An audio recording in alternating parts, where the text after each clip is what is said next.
gut? Nein, aber keine Angst. Also ich habe keine Angst. Also ich mache jetzt das so das erste Mal.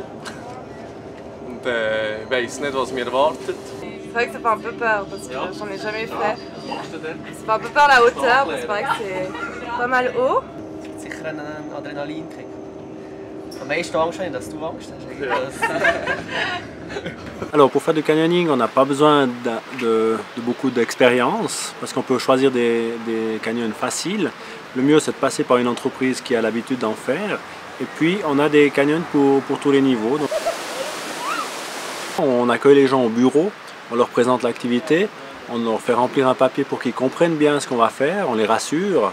Ensuite on va chercher le matériel qui est assez conséquent, on a besoin de matériel pour l'eau froide, on a besoin de matériel contre les chocs éventuels.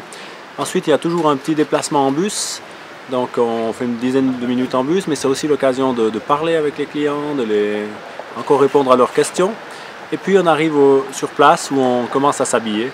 Et ça c'est une des parties aussi difficiles, parce qu'il y a beaucoup d'habits à mettre, c'est un peu serré, mais ça fait toujours des parties de rigolade, les gens aiment bien ce moment. Ils ont encore un petit peu d'incertitude, ils ne savent encore pas exactement ce qu'ils vont faire, ceux qui n'en ont jamais fait. Ensuite il faut faire une petite marche d'approche, c'est important d'arriver au sommet du canyon en ayant les muscles un peu chauds, les articulations. Et c'est aussi sympa parce qu'on aime ce sport qui est un peu nature, alors on fait l'approche à pied et pour redescendre après le canyon. Arrivé au sommet du canyon, on a un briefing très spécifique à l'activité sur les différentes techniques qu'on va employer et puis on passe à l'habillage complet. Alors là, on met tout, le casque, le gilet, le baudrier, on contrôle tout, on réexplique encore une dernière fois comment on utilise. On a tous un capuchon qu'on peut décider de mettre ou pas mettre. On peut encore faire ça dans le parcours, mais bien sûr on ne fait pas ça en même temps qu'on marche. Et puis c'est le moment d'aller dans l'eau. Donc l'entrée dans l'eau est toujours un peu surprenante. On arrive de l'extérieur, on va dans l'eau. Et puis gentiment on commence par les petits obstacles, les petits toboggans, les petits sauts. Et puis plus on avance dans le canyon, plus les obstacles sont grands, plus les sauts deviennent grands, plus les toboggans deviennent impressionnants.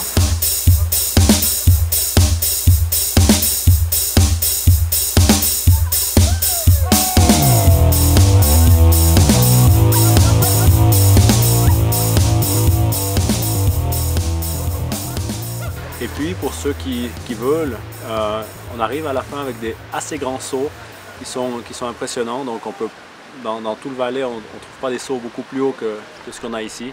Et puis chacun finit sur une note, sur un souvenir de quelque chose d'impressionnant et où ils ont poussé leurs limites.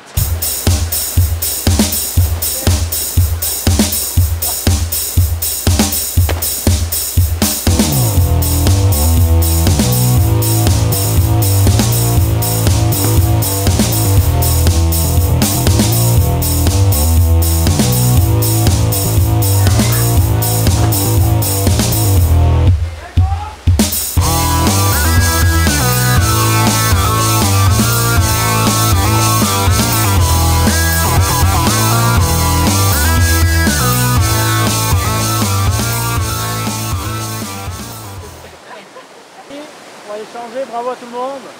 C'est le moment d'aller enlever ses habits. Suivez-moi. Toi tu y tiens hein. Alors on peut dire qu'en résumé, si on veut faire du canyoning, il suffit de bien s'informer, d'aller voir les différents sites internet qui expliquent bien tout ça, et être sûr que vous choisissez une compagnie avec des certificats, des guides bien formés. Le plus sympa c'est de monter une petite équipe de copains où on crée une dynamique. Et puis après, il n'y a plus qu'à avoir du plaisir, se jeter à l'eau et se surpasser. Pour la voiture,